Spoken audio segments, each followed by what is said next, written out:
Hi guys. So sorry I'm a little bit late. I had a little bit of technical issues, but I am here now. I am Chef Christina Alexis, aka Chef Alexis Butters of the Pleasure Principle. And I'm just so glad to be here for the second of my live stream cooking tutorials. And so because I am a little bit late, I am just gonna jump on in and get started. This should be a relatively quick tutorial.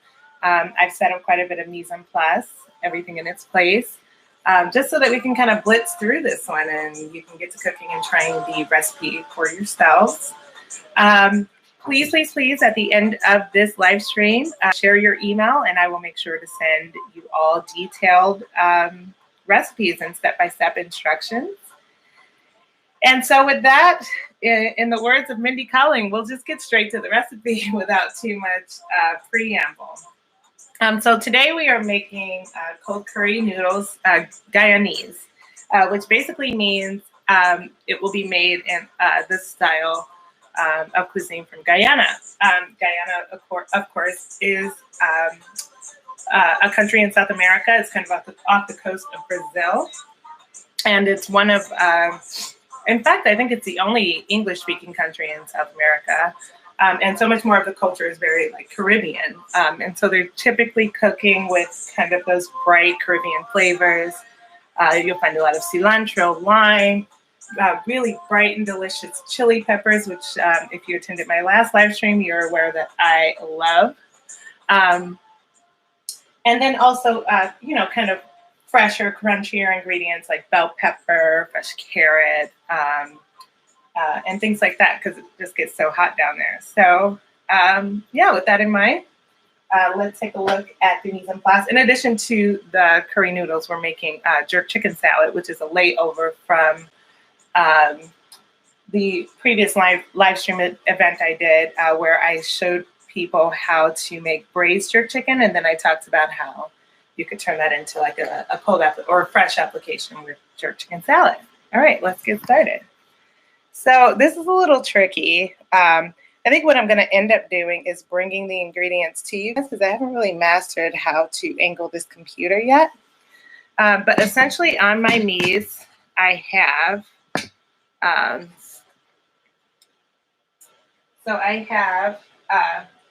the fresh bell pepper that I've julienned, and I've kept it kind of big. I like big bites of crunchy vegetables, especially when I'm eating something like a pasta salad that might otherwise not have much texture. And I'm also going to get my pan preheating. But then I also have some thinly sliced celery, because that's just going to give us that bright, kind of aromatic base flavor that we want. We have some chopped carrot, and then some fresh wild cilantro with the stems and all. I really like, again, that texture and kind of brightness, and the kind of cilantro flavor it adds is way different than just the leaves, which tend to be softer. And then I have some scallion, which I've cut beautifully on a bias. I just think it adds to the presentation of the overall dish, and we're making a pretty simple dish, so we might as well amp it up in terms of presentation. Before you all joined me, I did pre-boil. These are chow mein noodles. You could, in fact, use rice noodles, if you have gluten intolerance or gluten intolerant friends or family that you're cooking for. And, or, you could use vermicelli. You could even use linguine or like a long strand whole grain pasta. It really is up to you. I chose chow mein noodles because that's the what the recipe calls for, like the Guyanese recipe that I kind of discovered and then tweaked to make my own. But this is the brand of chow mein noodles I bought. Namka Simon, I think it's called. It's a Japanese brand, and it just ends up working out really well. But yeah, boil it according to the instructions on the back of the package, and then keep them either room temperature or cold for this recipe. So I'll get these noodles into the bigger bowl that we're going to end up mixing it with. And we'll do it in batches of 2 because it can be kind of unwieldy. And right now, because these noodles have been sitting They've gotten a little sticky, but we're going to loosen them up with some oil. Okay, and so with that in mind, I'm going to bring you guys over to the stove so I can show you how to bloom spices. So this is the curry mix we're using today. It is a Jamaican curry.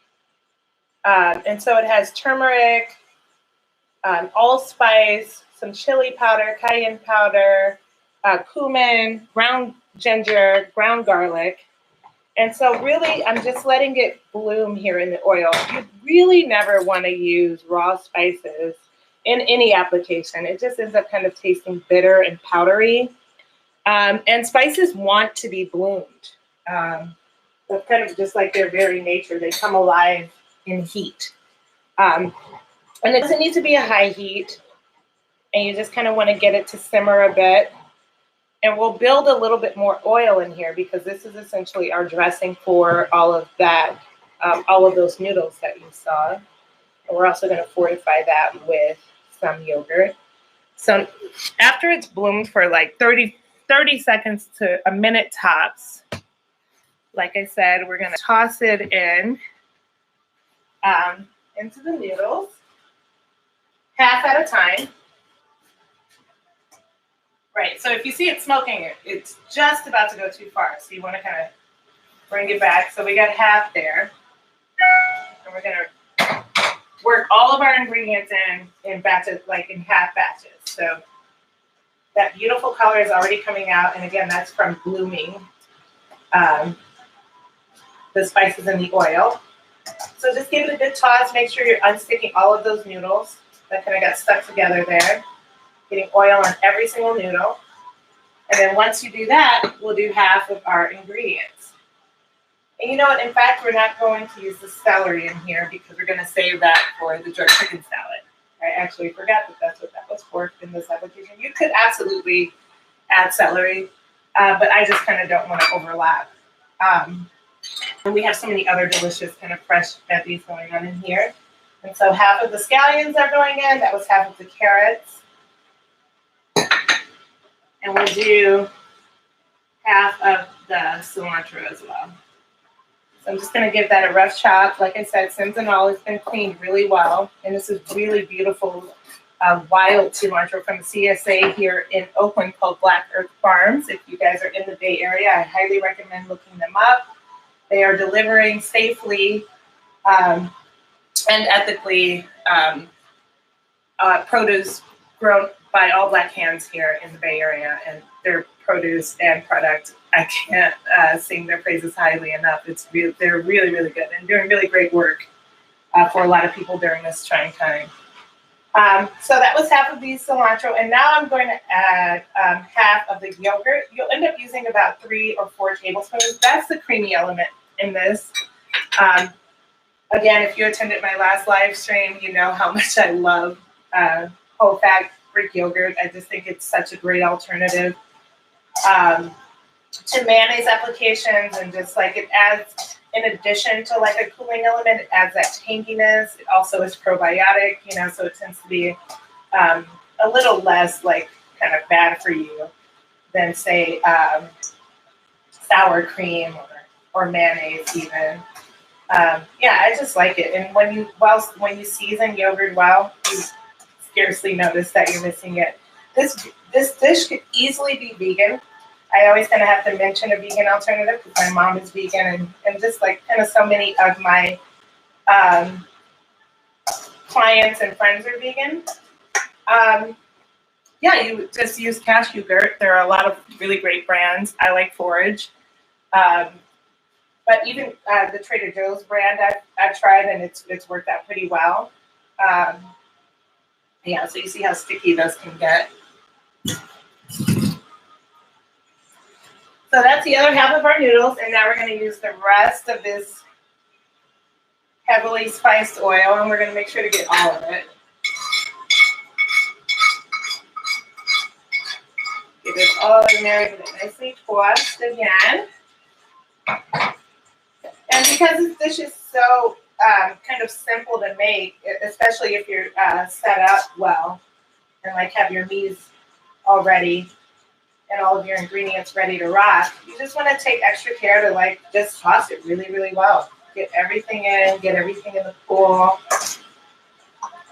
I kind of thought to make this dish because it's my partner's favorite dishes. It's one of the first dishes I made for him when we first started dating. And I remember I was like really trying to show off like all of this technique and make these really kind of technically difficult meals. And then I think I had made this for like family meal at a catering job, which is when you cook for everybody who's helped you cater that day or who's helped you in the restaurant, for example. And I had some left over in my fridge, and I shared it with him, and he was like, "Oh my God, this is like one of my favorite things you've ever made." And so it just kind of goes to show, like, sometimes the simplest things can be, you know, kind of the most delicious things that people crave. So that's the rest of the veggies: the bell pepper, carrots, scallions, and you'll see this this dish kind of ends up garnishing itself. Which is really, really cool. So we'll get that all tossed together, add the rest of the yogurt, and then we'll taste it for seasoning. And then we'll get it put in the fridge so that it can actually be cool. But this is really looking beautiful. I refuse to believe that the summer months are not coming and that we won't be able to like enjoy them outside and have picnics and all of those kind of things that used to make us human before this crisis that's going on right now. And so I've just been kind of brainstorming, like, you know, summer recipes and things we like to eat in the summer. And this is absolutely one of them. This is like one of those great dishes that you can, you know, pack up easily, take to the beach, you know, take on a picnic, take on a day trip to any one of the like really beautiful kind of waterfront areas that we're blessed with in the Bay Area. Point Reyes comes to mind, Mount Tam comes to mind, anywhere really in Marin County comes to mind. But yeah, this is one of those just really great kind of standby recipes that you can keep in the fridge and take anywhere whenever you're ready. All right, that looks really well mixed. I'm gonna season it because at no point I've actually added any salt. I'm gonna go pretty light on this salt, like. And this is a salt and pepper mixture that I just kind of keep on hand. Really great trick for you know, on the fly cooking. I'm also going to season it with some Bragg's amino, liquid amino. I like the salty flavor of this, and it's again going to help those noodles loosen up a bit. So just give it a toss or turn while you're spraying, and then we're going to give it a toss, a taste, get it in the fridge, and get working on the jerk chicken salad. Yeah, Bragg's is also ITAL for those of you practicing that lifestyle, which means, you know, it's kind of like what kosher is to Jewish people, or I actually don't know any other religious kind of eating styles aside from kosher and ITAL. Oh, maybe. Why is it escaping me? But something like halal, maybe eating. I think that might be it. I don't know why I couldn't think of that term. But yeah, if you guys have any questions so far, feel free to populate the chat box there. I'm looking out for you guys. All right, so we will get that in the fridge just for a moment. My fridge is super full because I made my first Passover dinner yesterday, and we just like via Zoom had a huge Passover dinner with my partner's family. So shout out to the Pietrkowskis for including me in the first Passover. And I got to make a lot of really cool dishes that I first of all never thought I'd be able to, and you know, that were kind of technically hard, and I pulled it off. So that was cool. I made really cool gefilte fish and matzo balls, and my brisket was buttery. And I hear that's all you need. So yeah, we're working with a lot of food right now. All right, so our jerk chicken couldn't be easier. Again, if you tuned in to my last live stream, I told you one of the hacks I do for even the braised jerk chicken is to either buy a store-bought roast chicken or pre-roast my own. And in this case, I bought store-bought because we're making a salad, and it just doesn't feel like something that I need to exert a lot of technique into. So we're going to use store-bought roast chicken. Grab a bowl.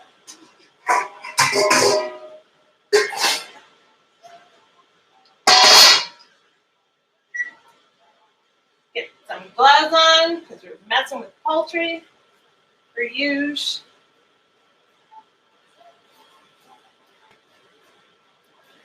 What is everybody eating these days? Like, what are you guys eating for dinner tonight? Maybe this dish, perhaps?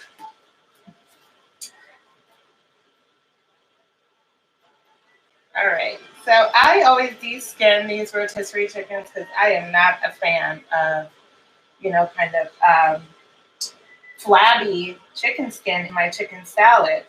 In these rotisserie chickens, sometimes it can kind of just be like stuck on there, and pieces here or there are fine. But if you find big flabby pieces of skin in a chicken salad, no one's going to be, impressed or like super enthusiastic about eating it. So yeah, you just kind of want to break down the chicken. I set the skin aside. Again, I generally do not waste when I'm cooking, no matter how large or small the group. But I make chicken chicharrones out of the skin. I demoed that last time on my last live stream. It's fairly easy. If you like the recipe or the technique for doing that, feel free to drop me a line and let me know. And I'll make sure to get that right over to you. Yeah, just keep checking pretty diligently, though, for bones. You could also use just straight chicken breast or boneless, skinless chicken thighs is what I would highly recommend. But I do like, and you could like roast and bake that off on your own. But I do like the texture of rotisserie chicken, or of a roasted chicken, rather. That's what this is. Rotisserie is different in that it's turning the entire time. Roasted chicken goes in one temperature. Sometimes you turn it to get it brown on both sides, but generally it kind of sits in one place. So there is certainly a different technique-wise. And then you just kind of want to run your knife through. And, we're not Michelin plating here. This is, again, a pretty casual snack that can just be kind of kept on hand and easily accessed. Again, for picnics, for trips to the beach, for after a hike snack. This is really great as a sandwich as well, and just as delicious just on a cracker even. I really like how I just said cracker. All right, so in here we're adding, I guess it'd be about 2 tablespoons of mayonnaise. If you can make your own, it's pretty easy. It's egg yolks, oil, a little bit of vinegar and mustard. And then that way you can just kind of vouch for the quality of a fattening ingredient like this. And so in that case, that's what I have. I have house-made mayo. If not, get your favorite brand, the brand that you like the tang in the most. And then we're going to add those sliced celery that we have on hand that we thought was for the curry noodle salad, but was in fact for the jerk chicken salad. And then, of course, we're going to add the jerk. So my jerk, as we discussed, is just kind of something that's a point of pride, of great pride for me. This jerk marinade is 28 months old on March 28th. And so I've been aging it for over 2 years. And very quickly, what aging means is I let it sit in the fridge, and then once every 2 weeks, I take it out, cook it out, make a new batch, a brand new batch, and add it to that. And so it's really just like changing and just getting way more dynamic. The spice level is strange, and then adding the new batch to it kind of freshens it up, which is really cool. And so Depending on how much chicken you use, I'm using half a chicken for this demo, but if you use the whole chicken, you probably want to use about a quarter to a half a cup. And that's depending on how spicy you've made your jerk chicken and a few other factors like that, or how spicy you like it. But yeah, I try to match the mayo to jerk chicken ratio because the mayo will serve to cool out the jerk chicken should it get too spicy. That's not technically a factor in this household. Me and my partner both like spicy food, so it's never really been an issue. But yeah, and in this case, as with the curry noodle salad, you don't just have to add celery. In fact, you know, kind of the more color you can play with, the better. Just to simplify this recipe, I did only use the celery, but you should absolutely add, again, carrots, bell peppers, you know, kind of any bright crunch. Cucumber would be fine in here if you got a hothouse cucumber that's a little bit sturdier and has a little less water content. But yeah, just play around with like fresh veggies that you like the crunch of. Shaved Brussels sprouts would be bomb in here. Yeah, play around with what you want to add to it and go from there. So I'm going to give this a quick taste. That is so good. Oh my God. And you know, in this case, it hasn't even marinated that long. And so the longer this sits, you know, just the better it will get. All right, so we're gonna plate up a little bit of our curry noodle salad, which is not quite that cold yet, but it is looking really, really good. And again, this too, the longer it sits, the better it is. So we're gonna give it a quick pull. Yeah, like the noodles are moving much easier now that they're a little colder. And now that we've like kind of broken it up with some oil. And I like to like try to make it look nice. A little turn, a little tong.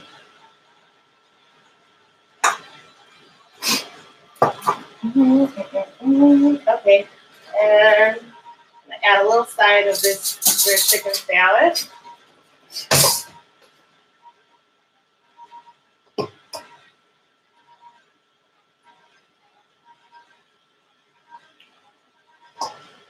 All right. And just to make it look really nice, I have some dandelion flower petals that I'm just gonna toss about the plate, just here or there. Make it look nice, make it look inviting, make it look warm. And also, a little hack I neglected to tell you guys about at the beginning. This is excellent. I'm gonna end up tossing this in the entire bowl of curry noodles. This is fried garlic. And you can absolutely take the time to make this yourself if you feel like you're about that life. But it is very tedious work. You have to break down the garlic, chop it up well, fry it, watch it, make sure it doesn't burn because it does burn quite fast. But any Vietnamese or Asian food market will carry this, absolutely. Japanese, Korean, Chinese, what have you, will almost always have this. Even some Mexican food markets. And it's just a really great add, you know, for texture and flavor. Like it adds both at once. So yeah, just a little sprinkle of this on top. And then, like I said, you should mix it in with the rest of your curry noodle salad as well. If you do happen to have an alien allergy, which again, some of my friends and clients do have, you could certainly leave out the scallion in the curry noodle salad, and you could leave the crunchy garlic off in place for something like crunchy chickpeas or, you know, even chicharrones. If you're just looking to add texture, it could even be something as simple as like, I don't know, crumbled tortilla chips or, you know, crispy chow mein noodle. It really just depends on your dietary restrictions and such. But that is our finished plate. Actually, I'll bring it to you guys. This is our finished plate of curry noodles with jerk chicken salad. And if I may, I think I know someone who'd like to try this. If he's free. Are you talking about me or Tico? Both of you. I made your favorite. Aw, I was like, that's beautiful. this is his favorite. This is indeed my favorite. Normally I get a little dance, but I guess that's it. Well, I would have been dancing off camera anyways, but I'll dance right now.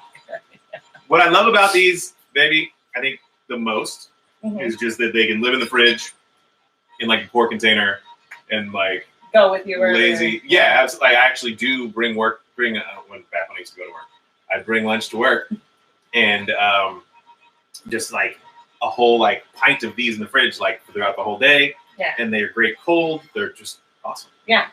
And I'm glad you like them. Got them with that one. If you guys want the recipe, please feel free to send me your email. Drop it here in the chat box. I am Chef Speed, so that's me responding to you guys if you guys have any questions. And thank you guys so much for joining. This was really fun, and I will see you again next week, same time, definitely same place. Everybody stay happy, healthy, and thanks again.